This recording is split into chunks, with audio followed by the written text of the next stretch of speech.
தந்தி தொலைக்காட்சி நேயர்களுக்கு வணக்கம். நல்லதை சொல்வோம், நல்லதை செய்வோம், நல்லதே நடக்கும். ஒரு வாழ்க்கையில் நல்லது நடக்க வேண்டும் என்று சொன்னால் நல்லதை சொல்ல வேண்டும், நல்லதை செய்ய வேண்டும். அந்த அடிப்படையில் இன்றைக்கு 23/9/2015 புதன்கிழமை உத்திராடம் நட்சத்திரம் இரவு 3 மணி 1 நிமிடம் வரை, பிறகு திருவோணம் நட்சத்திரம். இன்றைக்கு நான் உங்களுக்கு சொல்ல இருக்கிற நல்ல கருத்து, நம்ம கோயிலுக்கு போகிறோம். கோயிலுக்கு போய் சாமி கும்பிடுகிற பொழுது ஒரு கூடையில் அர்ச்சனை பொருட்களை எல்லாம் வைத்து கொண்டு செல்கிறோம். அந்த அர்ச்சனை பொருளை குருக்கள்கிட்ட கொடுக்குறோம். அவர் சன்னதிக்குள்ளே கொண்டுகிட்டு போயிட்டு தேங்காயெல்லாம் உடச்சி எல்லாம் பண்ணிவிட்டு கொண்டுக்கிட்டு வந்து தர்றாரு. நம்ம கொடுக்குற பொருளில் ஒரு பொருள் மட்டும் திரும்பி வராது. அது என்ன பொருள்? எல்லா பொருளும் குருக்கள்கிட்ட கொடுக்குறோம். ஒரு கூடையில் வச்சு சகல பொருட்களும் வைத்து பூவெல்லாம் வச்சு கொடுத்துட்றோம். ஒரு பொருள் மட்டும் திரும்பி வராது. அந்த பொருள் போல் நம்முடைய வாழ்க்கை இருக்கணும். அது என்ன பொருள் அப்படின்னா, முதலிலே நம்ம வச்சு கொடுக்குறதுல என்னென்ன இருக்குது? தேங்காய், பழம், சூடம், சந்தனம், சாம்பிராணி, அதே போல் வெற்றிலை பாக்கு எல்லாம் இருக்கும். இது ஒருக்கா அவர்களுக்குள்ளே ஒரு பிரச்சனை வந்துச்சு.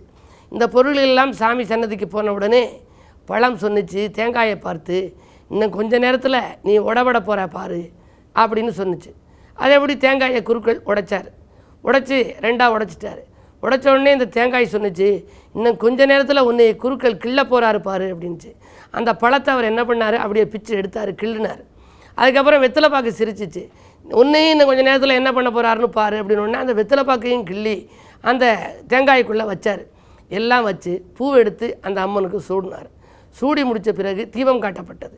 தீபம் காட்டுகின்ற பொழுது எல்லோரும் பார்த்துக்கிட்டு இருந்தாங்க. எல்லோரும் என்ன பண்ணாங்க?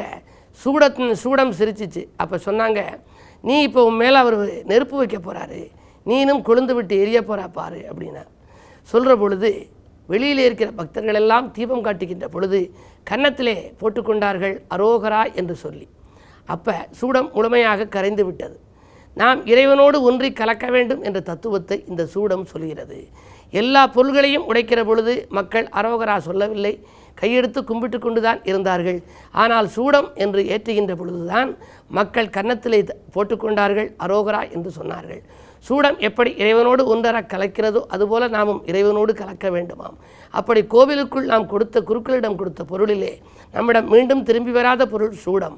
அது காற்றிலே கலந்து அப்படியே ஐக்கியமாகி விடுகின்றது.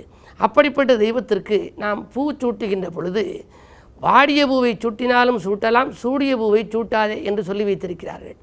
நம்ம இன்றைக்கி ஒரு கோயிலுக்கு போகிறதுக்காக பூ வாங்கி வச்சுருக்கோம். இன்றைக்கி போக முடியலை, நாளை காலையில் போகிறோம். ஆனால் வீட்டில் வச்சுருக்கிற போது ஃப்ரிட்ஜில் வச்சுருக்கணும். அப்படியே வச்சுருந்தாலும் கொஞ்சம் வாடிடும். சில பேர் சொல்லுவாங்க, வாடிய பூவை சூடாதே அப்படிம்பாங்க. வாடிய பூவை கூட நம்ம சூட்டலாமா? ஆனால் சூடிய பூவை சூட்டக்கூடாது.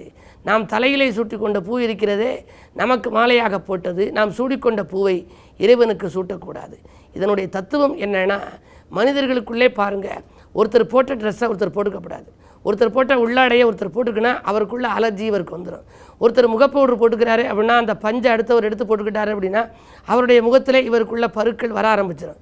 ஒரு மனிதன் உபயோகப்படுத்திய ஒரு பொருட்களை மற்றொரு மனிதன் எடுத்து உபயோகப்படுத்துகின்ற பொழுது அவர்களுக்கு அது ஒற்றுக்கொள்ளவில்லை. ஆடையிலிருந்து அனைத்து உபயோகப்படுத்துகிற பொருள்களும் அலர்ஜியை உண்டாக்கி விடுகிறது. எனவே உபயோகப்படுத்தக்கூடாது என்ற தத்துவத்தை, சூடிய பூவை சூடாதே, நீ தலையிலே சூட்டிக்கொண்டால் அந்த பூவை எடுத்து இல்லை என்றாலும் கூட நீ இறைவனுக்கு சூட்டக்கூடாதாம். இறைவனுக்கு வாடிய பூவாக இருந்தால் கூட பரவாயில்லை, நீ சூட்டலாம் என்றுதான் வாடிய பூவை சூட்டினாலும் சூடிய பூவை சூட்டாதே என்ற ஒரு பழமொழியை பதித்து வைத்திருக்கிறார்கள்.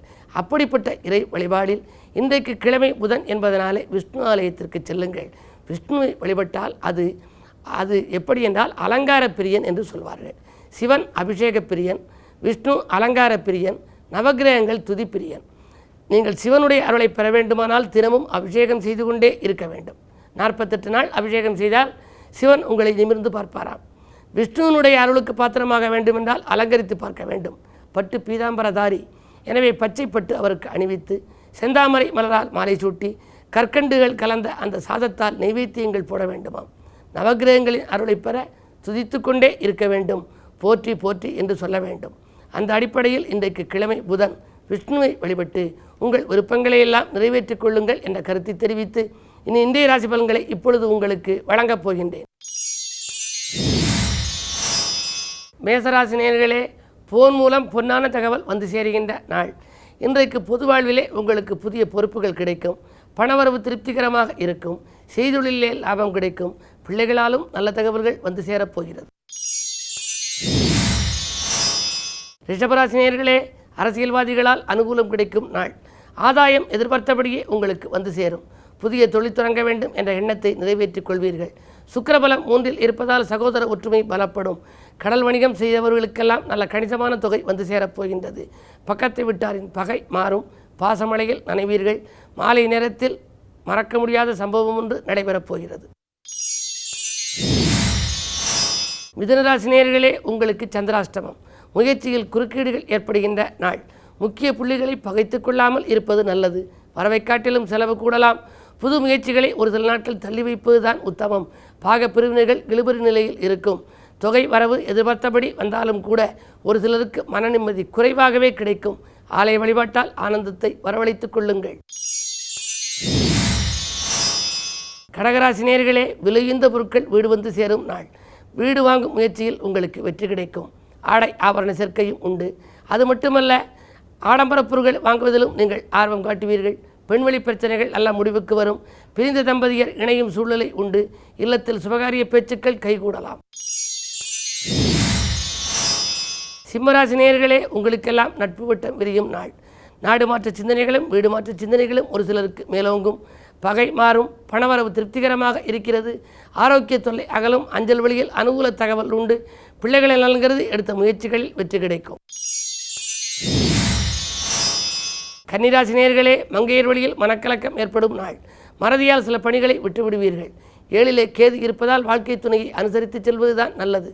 தொழில் முன்னேற்றம் கருதி எடுத்த முயற்சிகளில் ஒரு சில குறுக்கீடுகள் ஏற்படலாம். சில தாமதங்கள் உங்களுக்கு தவிர்க்க முடியாததாக இருக்கும். வங்கி சேமிப்பில் உயரவில்லையே என்ற கவலை மேலோங்கும். என்ன இருந்தாலும் மாலை நேரத்தில் ஒரு மகிழ்ச்சிக்குரிய தகவல் கிடைக்கும். துலாம் ராசி நேயர்களே, உறவினர் பகை உருவாகாமல் பார்த்துக்கொள்வது உங்கள் புத்திசாலித்தனம். ஊர் மாற்ற சிந்தனைகளும் வீடு மாற்ற சிந்தனைகளும் மேலோங்கலாம். வரவு திருப்திகரமாகவே இருக்கிறது. புதிய ஒப்பந்தங்கள் வந்து சேரும். அது மட்டுமல்ல, நூதன பொருட்கள் வாங்குவதில் கவனம் செலுத்துவீர்கள். 2இலே சனி உச்சம் பெற்றிருப்பதால் கொடுத்த வாக்கை கடைசி நேரத்தில் காப்பாற்றி விடுவீர்கள். விருச்சிக ராசி நேயர்களே, பார்க்கும் குருவால் பணவரவு அதிகரிக்கும் நாள். குரு 2ஆம் இடத்தை பார்க்கிறது. அதே நேரத்தில் குரு 4ஆம் இடத்தையும் பார்க்கிறது. எனவே சுகங்களும் சந்தோஷங்களும் கூடும். ஆரோக்கியம் சீராகி ஆனந்தப்படுத்தும். எதிர்பாராத தொகை ஒன்று இல்லம் தேடி வரப்போகின்றது. மகிழ்ச்சி அதிகரிக்கும் நாளாக இந்த நாளை கருதலாம். தொழில் முன்னேற்றம் கருதி புது ஒப்பந்தங்களில் எல்லாம் கையெழுத்திடுவீர்கள். தனுசு ராசி நேயர்களே, உங்களுக்கெல்லாம் விடாமுயற்சிக்கு வெற்றி கிடைக்கும் நாள். வீட்டு தேவைகள் உடனுக்குடன் பூர்த்தியாகும். 9ஆம் இடத்திலே குரு செவ்வாயோடு இணைந்திருக்கிறார்.